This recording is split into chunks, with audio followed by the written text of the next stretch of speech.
Oh boy. Alrighty. Brand new dish today, chicken katsu. Now chicken katsu is basically breaded chicken on panko flakes on top of a bed of rice, and I'm gonna do a side of cabbage, sliced up obviously as you saw a little. So right now what I'm doing as pre-prep is boiling my water for my rice, and I've just finished cleaning it. Because you always clean your rice, folks. No unclean rice. You wanna have good rice. With that being said, let's jump into it and we'll see how fast we can cook this thing. Here we have water boiling, and we're filling our other pot full of oil. Our water is ready and boiled, so we're gonna go ahead and add our rice. If you want to save yourself a headache, follow your package instructions. I promise you, it'll be a great help. Here, I have my breading station, all-purpose flour to help the panko stick better, 4 eggs, then panko.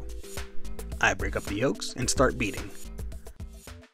Alrighty you guys, so we're at the halfway point of making our meal. I'm gonna let this sit for about 20 minutes per the package's orders. Directions, tomato.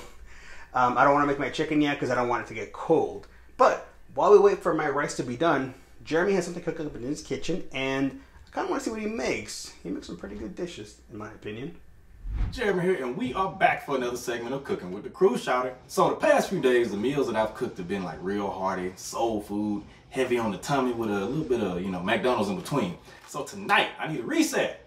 What better way to do that than with a simple stir fry? So stay tuned, y'all. All right, y'all, so the ingredients are super simple today. We got 2 pounds of ground beef, got a fresh pack of green beans, got some minced garlic, and we got the oyster sauce. Now we just gonna get that ground beef in the skillet, let it start to cook on up, and get to breaking it apart, of course. It doesn't need any salt today because this oyster sauce is gonna be salty enough. Now we're just gonna add 2 big spoonfuls of garlic.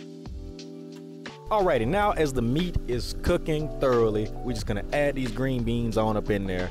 I got a few runaway green beans off the cutting board, but it's okay. We're gonna get them in there. All right, now for the fun part, we're just gonna pop that lid off and ooh, you see that sizzle going on up in there. And we're just gonna stir those green beans and that ground beef around. And I did add oyster sauce in here already, but that happened off camera. All right, y'all, you see that finished product with a little sriracha drizzle over the top at the end. It looks very fresh, healthy, and colorful. All right, it's time for some breading. The chicken is kinda small, but we can still make it work. We can manage, no worries. First, we drop it into the flour. Make sure you get all the nooks and crannies, very important. Drop it into the egg yolks, then finally the panko. Pro tip, use both your hands. One for the dry mix, the other for the yolk. Seems really simple, but trust me, I've seen some pretty bad stuff. Let's move on to the real action. Looks like the oil is ready. Let's give it a quick test. I see some bubbles. Let's go ahead and drop it in our chicken.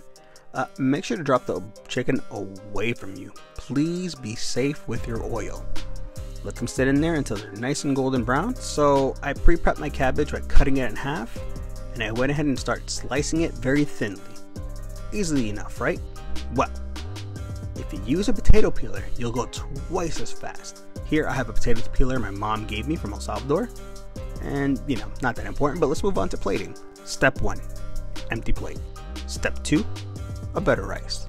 3, chicken, neatly plated if I do say so myself. A small bushel of cabbage, and a small helping of buffalo sauce. Alrighty you guys, and that is it. Chicken katsu. Pieces should be a bigger piece, but I grabbed the first thing at Walmart. It looked good. I'm super excited. I actually added a little bit of buffalo sauce to it because I want some kick behind it as well. So, itadakimasu. Oh my god. No idea if you can hear that crunch, but my goodness. Brings a little heavy, and so is the rice put together. So the cabbage on the side really lightens it all up. It is so good. Alright guys, well, that was chicken katsu. Hope you enjoyed. Very easy. You can make that at home. No problem. Till next time, guys, I'm going to dig in.